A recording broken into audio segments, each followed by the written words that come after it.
On October 1st, 1960, Nigeria gained independence, brimming with hope as Africa's most populous nation. The new federation, divided among major ethnic groups, Hausa Fulani, Yoruba, and Igbo, was meant to balance power, but old colonial divisions quickly resurfaced. Political parties formed along ethnic lines, turning elections into fierce regional battles and fueling corruption and distrust. By the mid-1960s, violence and political chaos gripped the country as leaders failed to resolve crises or deliver on the promise of independence. The military, frustrated by the politicians' failures, saw itself as the only force capable of saving Nigeria from collapse.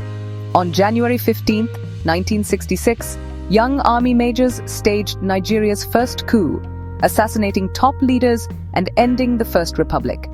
This marked the start of a long era of military rule, shattering hopes for a stable democracy. The 1966 coup unleashed a cycle of military takeovers. A counter-coup just months later deepened ethnic divisions, leading to the rise of Yakubu Gowon, and soon after, the devastating civil war. Gowon's 9-year rule ended in a bloodless coup, replaced by Murtala Mohammed, whose anti-corruption drive was cut short by assassination. Olusegun Obasanjo took over, eventually returning power to civilians in 1979, but democracy was short-lived.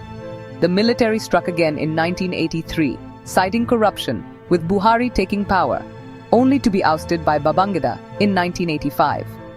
Babangida's broken promise of democracy led to more turmoil, and in 1993, Sani Abacha seized control, ushering in Nigeria's most brutal regime. Each coup promised reform, but delivered more instability and repression. For decades, Nigeria's politics became a revolving door of military rulers. Why so many coups? Chronic corruption and ethnic politics eroded trust in civilian leaders. The military, disciplined and united, saw itself as the nation's savior whenever politicians faltered. Economic crises, especially when oil prices crashed, fueled public anger and made governments vulnerable. Each successful coup set a precedent, making military intervention seem like the default solution to national problems. This coup trap meant that once the cycle began, it was hard to break. Every regime, civilian or military, eventually faced the same failures. The military's repeated takeovers only deepened Nigeria's instability and made democracy seem fragile and fleeting. For over 30 years, the Barracks cast a long shadow over Nigerian politics. Nigeria's turmoil was shaped by more than internal strife. It was a pawn in Cold War geopolitics. Western powers, eager for oil and influence, often supported whichever regime promised stability, regardless of how it seized power. Across Africa, coups became common, and Nigeria's fate influenced the region. International acceptance of military rulers sent a message: seize power, and the world will eventually do business with you. This global dynamic reinforced the coup trap, making it even harder for democracy to take root. Only as the Cold War ended did the world begin to demand real democratic reforms, isolating military regimes. Nigeria's struggle mirrored the continent's, caught between foreign interests and the quest for self-rule. Since 1999, Nigeria has enjoyed its longest stretch of civilian rule, breaking the cycle of coups.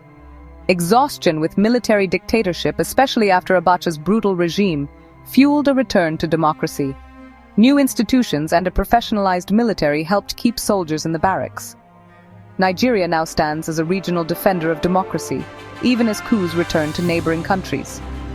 Yet, the legacy of military rule lingers. Corruption, weak institutions, and deep divisions remain. The memory of coups is both a warning and a motivation to protect democracy. Nigeria's resilience is a lesson in the hard road to nation-building and the dangers of unchecked power. The future depends on building a government that truly serves its people, ensuring the dark days of military coups never return.